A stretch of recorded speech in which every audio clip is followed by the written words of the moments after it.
This is a dream I had.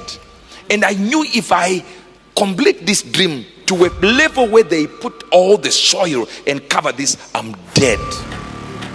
And my mother said, wake up, you are late for school. Huh? I said, hey, what if no one wakes you up? There is a cry for your life to move. Am I the one, or should they wait for another one? I'm traveling as a young man, going to school after I had a dream of dying, and my mother woke me up when everyone was now putting soil on top of my coffin as I was in the coffin. This is a dream I had, and I knew if I complete this dream to a level where they put all the soil and cover this, I'm dead. And my mother said, wake up, you are late for school. Huh? I said, hey, what if no one wakes you up?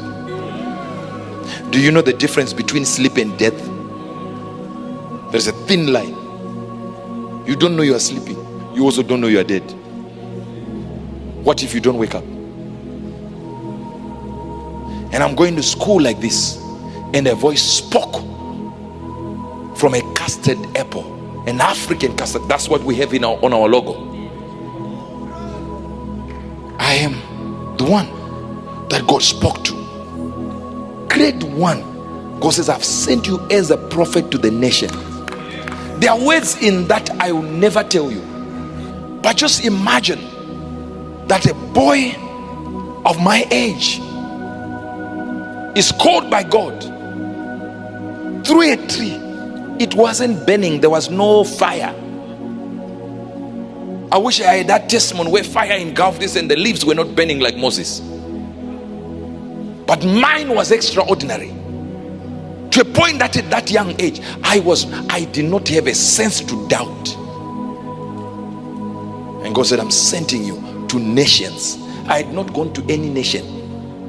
I was young, close to 7 years, and God spoke, said, I'm sending you to nations.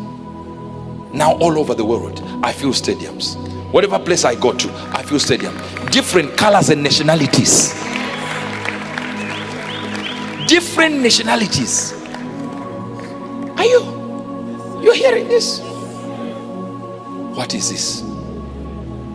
It is because I accepted that I was the one.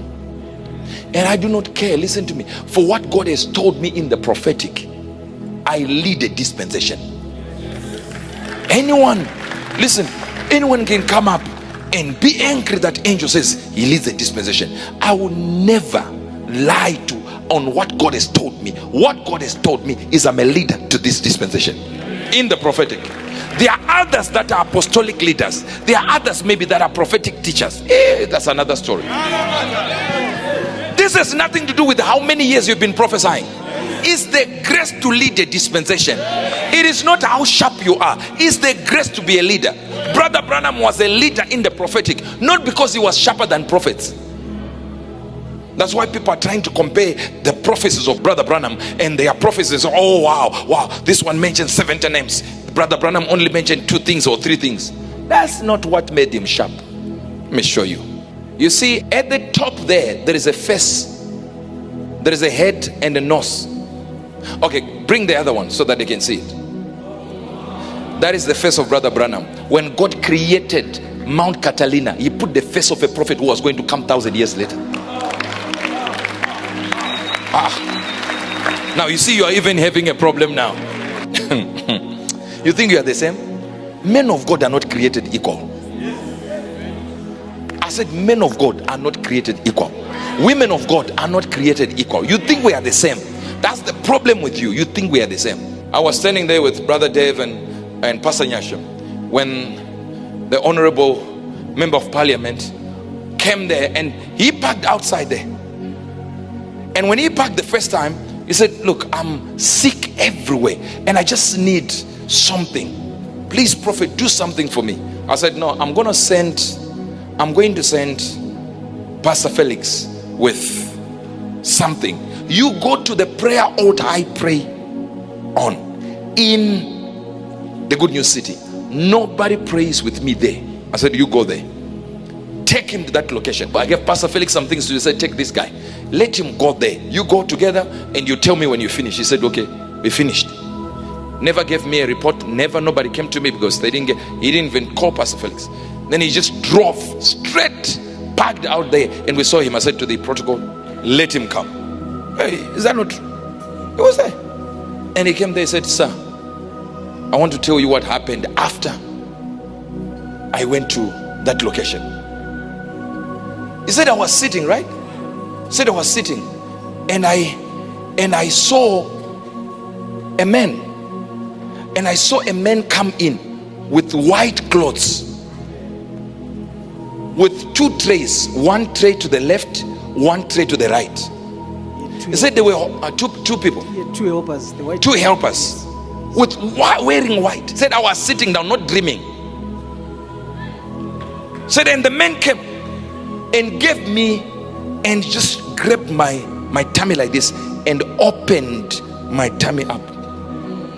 He said he began to collect things and put in the trays. And what? Replacing the things that are there. And replacing other parts of the body with new parts. We are not doing play things here. No. That's why Pastor Chris says, what you are going to see now, what you've been doing was child's play. I said, what do you mean? Me, I was doing child's play. I filled up stadiums. Went to Uganda, we had a 70,000 seater filled to capacity, and we had another stadium as an overflow. And Pastor Chris said, you have not done anything. What you did was child's play. He said, wait for what's coming. You think we have started? I said, wait for what's coming. Wait for what's coming. Wait for what's coming. He said it's child's play. Then he said, in front of you there is no more playground, no football, no netball, no joking. We're just going straight to fire on the altar. I recalibrated. The lion is back. What is really taking place? And the power of God can be this valid that people understand I'm the only one that is there. Amos 7:13. But prophesy not again anymore at Bethel, for it is the king's chapel and it is the king's court. Verse 14. Then answered Amos and said, Amaziah, I was not a prophet. I knew you didn't get that. You didn't get that. I was not a prophet. Neither was I a prophet's son, but I was a headman and a gatherer of sycamore fruit. And the Lord took me as I followed the flock. And the Lord said unto me, go, prophesy unto my people Israel. Maybe you were not called by God. Call him. Maybe you were not touched by God. Touch him. Amos said, I wasn't that. I was a headsman. As I was heading goats and cattle, God said, prophesy. Huh? How? Go and do it. Man of God, you don't understand. I'm not a prophet like you. Go. I'm not a teacher like you. Teach. I'm not an evangelist. Evangelize. Have you not heard called temporary teachers? In Africa, there are things called temporary teachers. They didn't go to college. They are temporary. As long as there is something called teacher there, I'm okay with it. Temporary, short time, long term, it doesn't matter. As long as I teach something, I'm here to give you the power to take your position. Your family might have chosen you and said you are nothing. They might have called you nothing, but I'm here to redefine your calling. You are something, and you are somebody. Some of you are saying, but I've already answered the call of God upon my life. John, he that believeth on me, as the scripture has said, out of their belly shall flow a river What river has come out of you?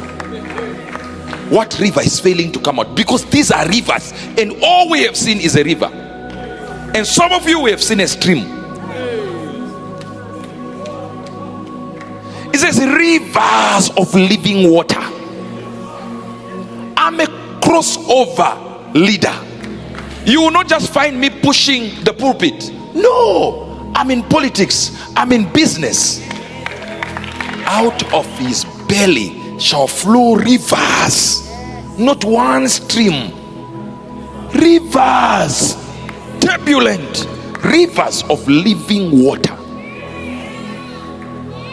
What we have seen is a spring, a weak one. What you think you have shown the world is everything. No, you have only shown the world a very weak stream. It's only one river that came out, and you thought, my God, if this river is not working the way I want it, maybe the river that you are showing now is not the one that will give you the money to survive on. What if there is another river to conquer? What if there is another river to conquer? How will you know? When you go deeper into the things, and you go deeper into the things, you realize, wait a minute, this river is flowing better, this one is flowing better, this one is flowing better. What is it that the Lord will use you for? What if the Lord wants you to be a politician? What if the Lord wants to take over your life and be that thing that confounds the politicians, confounds the doctors and lecturers at university? What if you are the one? Oh, but prophet, you don't know where I come from. I come from Zaka, Zimbabwe African Killers Association. But they cannot write the history of the prophetic without me. There is a cry for your life to move.